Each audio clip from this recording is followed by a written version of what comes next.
안녕하세요. 애틀란타 BDS의 한현 부동산 전문인입니다. 네, 안녕하세요. 주택임자 전문인 최윤석입니다. 네, 날씨가 제법 좀 쌀쌀해졌어요. 어떻게 마지막 여름은 잘 보내셨나요? 네. 이제 9월 피부 색깔이 많이 바뀌신 거 보니까 가족들 데리고 네. 바다 좀 갔다 왔습니다. 네, 좋은데 다녀오신 것 같은데 네. 저희 영상이 계속 나가고 저희가 시청자분들이 로컬도 많이 계시지만 그쵸. 타주랑 또 한국에 계시는 분이 또 이쪽 조지아 이주에 관심이 많으신 분들이 생각보다 꽤 많으세요. 요새 문의가 무척 늘었어요, 그죠? 네. 그래서 그분들이 가장 관심이 있으시고 그분들한테 직접적으로 좀 해당되는 내용을 오늘 한번 준비해봤어요. 이런 질문도 많이 받아가지고 다운페이 관련된 오늘 영상을 준비를 하셨는데 네. 이게 질문이 뭐 손님들이 항상 하시는 질문이에요. 그죠. 그러니까 네. 이게 보면은 저희가 생각할 때 뭐 로컬에 계시는 분 같은 경우는 이쪽에 뭐 그 뱅크 어카운트가 있으셔가지고 다운페이 자금이 준비가 되시고 이쪽 안에서 로컬 안에서 그 송금을 왔다 갔다 하시는 경우가 대부분이신데 그렇지 않고 타주에 계시거나 한국에 계시는 분들 같은 경우는 또 한국에서 송금을 받으셔야 되고 맞아요. 예, 또 다른 뭐 그 가족분이나 친척분을 통해서 타주나 한국에서부터 이제 그 펀드가 트랜스퍼 돼야 되는 상황을 많이 있으시고 실제로 그쵸. 예, 이거 관련해 가지고 질문이 많으셔가지고 저희가 오늘 영상을 한번 준비해봤습니다. 네네. 어떻게 보면 그 융자를 진행하다가 네. 굉장히 조건이 좋고 네, 모든 서류가 깔끔하신 분들도 이거 하나 잘못하면 네. 굉장히 복잡해지는 수가 있어요. 그죠? 네. 그러니까 가장 첫 단축이는 이게 한데 첫 단추예요. 네. 네. 첫 단축이긴 한데 그래서 저희가 또 중요한 내용이고 맞아요. 그냥 네. 이거를 깜빡하고 또 작은 실수로 인해서 융자가 최종적으로 승인이 안 나거나 고생하시는 경우가 많기 때문에 또 언급을 드리는 부분이에요. 그래서 맞아요. 몰기지 다운 페이먼트 저희가 뭐 10%든 5%, 10%, 20%든 다운페이를 계획하시는 이 송금 내가 내 돈을 내는데 무슨 이렇게 복잡하냐 이렇게 또 말씀하시는 분들 그쵸. 계시고 네. 예, 근데 은행에서 대출을 이제 심사를 받으시려면은 은행 그 가이드라인을 또 따라야 되잖아요. 맞아요. 이게 이 가이드라인이 생긴 이유가 있어요. 네. 이게 왜 어떻게 생겼냐면 네. 저희 이제 9/11 사태 아시잖아요. 네. 이제 뭐 한참 이제 뭐 20주년 추모 기념해 방송에도 많이 나오는데 네. 그 9.11 사태 이후로 생긴 법이에요. 네. 그게 이제 패트리어 액트라 그래갖고 네. 그 모든 자금을 네. 주택에 사용되거나 아니면 뭐 사업적으로 사용이 되거나 아니면 하물며 자동차도 사는 그런 모든 현금의 흐름을 현금의 근거를 무조건 증명하게 되어 있는 어떠한 레귤레이션이에요. 네. 그래서 네. 돈 세탁. 그쵸. 일명, 제일 네. 큰 방지는 돈 세탁이죠. 예, 네. 방지를 하고 이런 테러 자금이라든지 그렇죠. 불법적인 자금이 이제 네. 유입되지 않게 이게 굉장히 덩치가 크잖아요. 덩어리가 그죠. 집 같은 경우는 그래서 굉장히 머니 런저링을 하기 쉬운 하나의 방법이기 때문에 그런 네. 거를 방지하고자 만든 이제 법입니다. 네. 그렇기 때문에 본인 돈, 본인이 다운페이 하실 돈, 본인 돈이라도 이렇게 가이드라인에 따르셔야 되고 그렇죠. 여기에 따라서 다운페이 아까 말씀드렸던 한국에서 송금을 받으시거나 아니면 타주, 가족분이나 친척분들한테 이렇게 지인분을 통해서 송금을 받을 적에 유의해야 될 점이나 가이드라인이 있을 것 같은데 그 가이드라인을 한번 간단히 설명해 주세요. 가이드라인은요 굉장히 간단해요. 자기 그 소득이 있잖아요. 네. 본인 소득의 50% 이상 되는 네.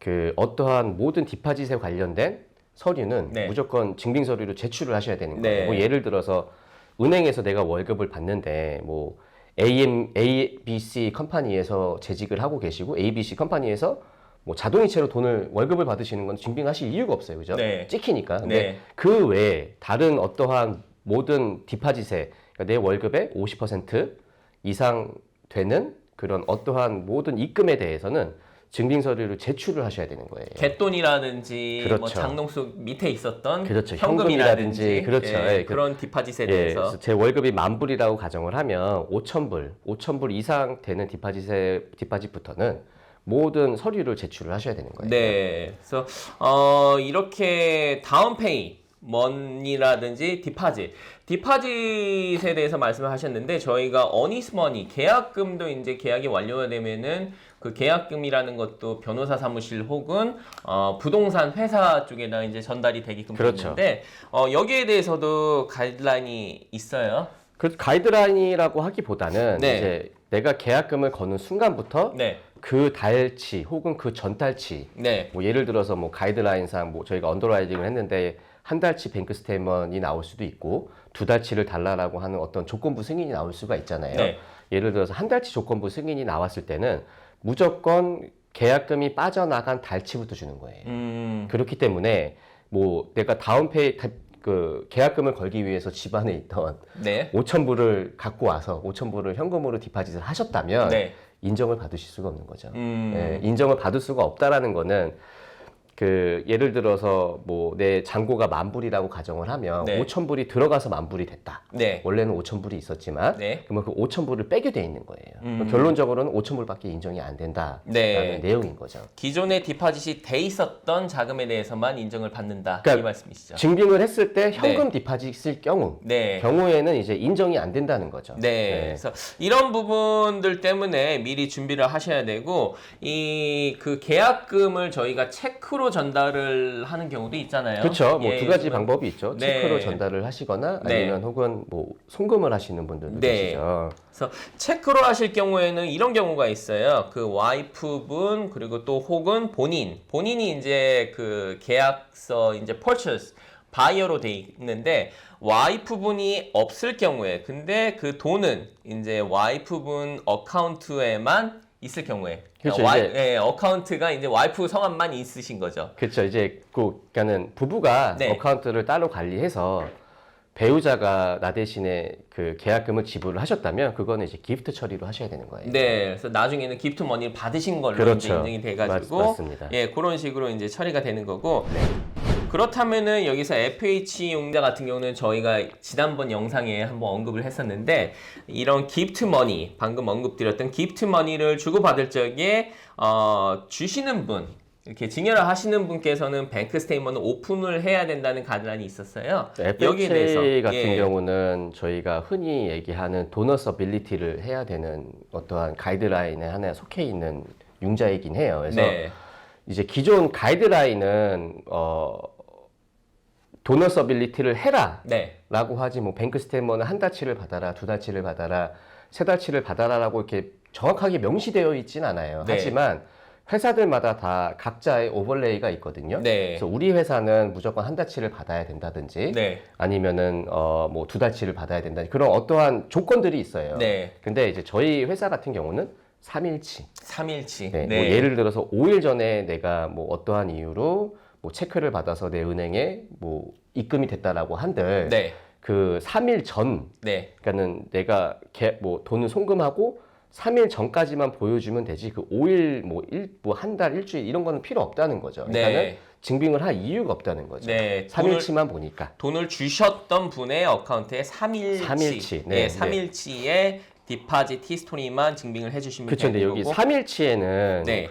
어떠한 조건이 딱 맞아야 돼요. 네. 뭐 예를 들어서 3일치 트랜잭션 스테이먼을 뗐는데 그 어카운트 홀더분의 네. 성함 네. 그리고 어카운트 넘버 이런 게 명확하게 찍혀 있어야 돼요. 네. 이런 게 이제 대부분 안 찍혀 있거든요. 그쵸. 안 찍혀 있기 때문에 이제 이런 거를 어떻게 해결을 하셔야 되냐라고 이제 물어보시면 은행에 가셔서 네.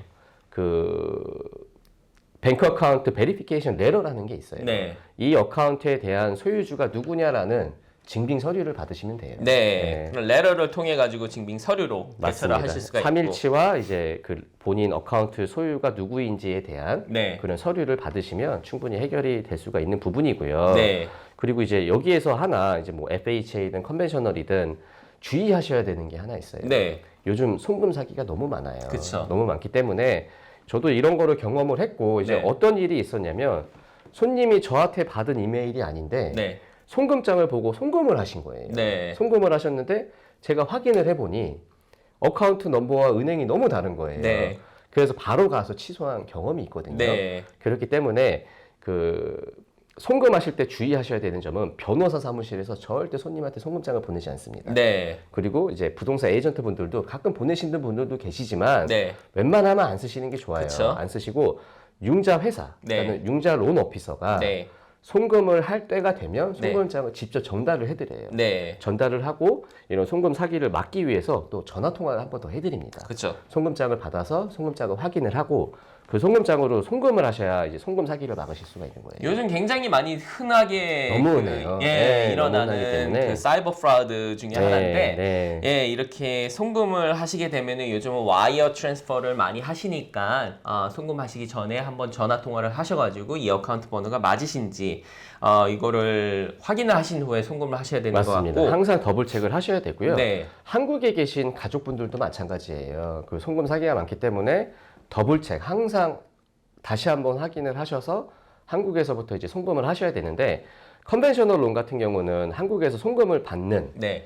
방법이 좀 다양해요. 네. 뭐 예를 들자면 본인이 손님이 한국에 어떠한 주식 어카운트라든지 네. 아니면은 뭐 리타이먼트 펀드라든지 이런 걸 준비해서 가지고 계시다가 집을 사기 위해서 이제 옮기시는 분들이 계시잖아요. 그렇죠. 근데 이제 그 본인이 직접 옮기시게 되면 무조건 한 달치 뱅크 스테이트먼을 제출을 하셔야 돼요. 네. 뱅크 스테이트먼을 제출을 하셔야 되기 때문에 영문으로 된 30일치 혹은 60일치 그 어떠한 그 거래 내역서를 준비를 하셔야 되고요. 네. 뭐 어떠한 경우에는 이제 본인이 직접 송금을 못하고 가족분들이 송금을 해주시는 분들이 계세요. 뭐 예를 들어서 손님이 기존에 있는 어카운트에서 가족분한테 송금을 했다가 가족분이 다시 이제 미국으로 송금을 하시는 분들이 계시거든요. 네. 그런 분들은 굉장히 양식이 간단해요. 네. 그 영문으로 된 송금하신 영수증 네. 그리고 기프트 레터 딱 2개만 받으시면 되거든요. 네. 하기 때문에 이제 송금을 보내시기 전에 본인이 직접 나한테 받을지 아니면 가족이 나한테 대신 보내줄지를 잘 한번 고민을 해보시고 네. 송금을 준비하시는 게 아마 더 일을 간편하게 만드는 방법 중에 하나일까 생각을 네. 한번 해봅니다.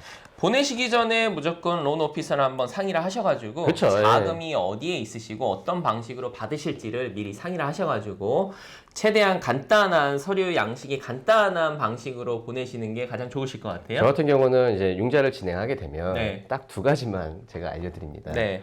자동차, 네. 크레딧 카드, 네. 뭐 어떠한 빚을 만들지 마세요. 네. 아무것도 하지 마세요. 네. 그리고 돈 관련된 네. 뭐 입금이라든지 송금이라든지 아무것도 하지 마세요. 어느 정도 준비가 돼서 네. 이제 그 송금을 할 때가 되면 이제 전문적인 그 융자 지식을 가지고 계신 론 오피서 분들이 다 코치를 해드립니다. 이게 네. 왜냐하면 서류가 너무 광범위하게 들어가면은 서로 피곤하잖아요. 그쵸. 그래서 간단하게 하는 게 제일 좋기 때문에 네. 간단한 방법으로 합법적인 선안에서 이제 송금을 하시는 게 제일 좋은 방법이죠. 네. 이런 식으로 뭐 그 다운 페이를 기프트 머니를 처리를 할 경우, 기프트 머니를 받을 경우에는 분명히 그 리밋이 있을 것 같은데 이 리밋 제한이 있나요? 액수에 대한? 한국에서 송금을 받으실 때는 네. 5천만 원 이상 못 받는 걸로 알고 있어요. 네. 5천만 원 이상 가족한테 송금을 받을 시에는 그 양도세 네. 같은 그런 세금을 물어야 되는 걸로 알고 있지만 네. 미국 같은 경우는 이제 이거는 제가 한 몇 년 전에 이제 회계사 분한테 들은 내용이에요. 네. 뭐 지금은 좀 바뀌었을 수도 있지만 집을 사기 위해서 기프트 펀드로 받는 돈은 1밀리언까지 네. 괜찮다라고 제가 컨펌을 한번 받은 적이 있거든요. 네. 그렇기 때문에 제가 아는 지식 안에서는 1밀리언까지는 괜찮습니다라고 항상 손님들한테 네. 알려드리고 있습니다. 네, 그래서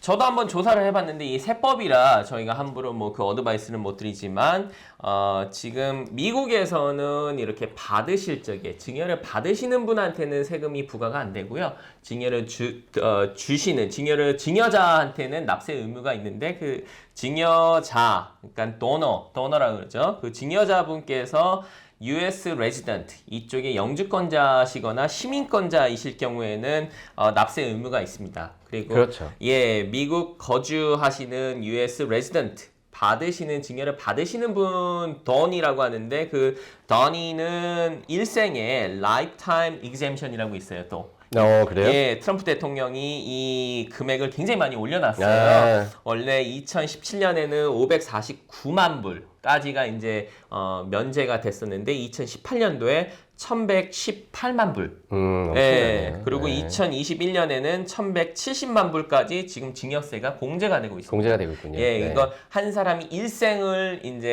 통틀어 가지고 받고 이제 증여를 받고 그 증여세를 면제를 받을 수 있는 금액이라고 그냥 참고로 알고 계시면 될 것 같아요. 네, 그래서 뭐 제일 정확한 방법은 그 많은 금액을 증여하기 전에 자기 본인 회계사와 상담을 어느 정도 하시는 게 좋을 것 같아요. 그렇죠. 네. 저희는 뭐 크게 걱정할 게 없는 게 이만한 돈을 증여해 주실 분이 없잖아요. 그쵸. 그래서 제가 뭐 크게 뭐 이렇게 금액이 뭐 올라갔다 해가지고 저희 자수성가해야 되는 그래서 뭐 팔자에서 549만 불이든 뭐 네. 1118만 불이든 네. 뭐 복권이네요, 복권.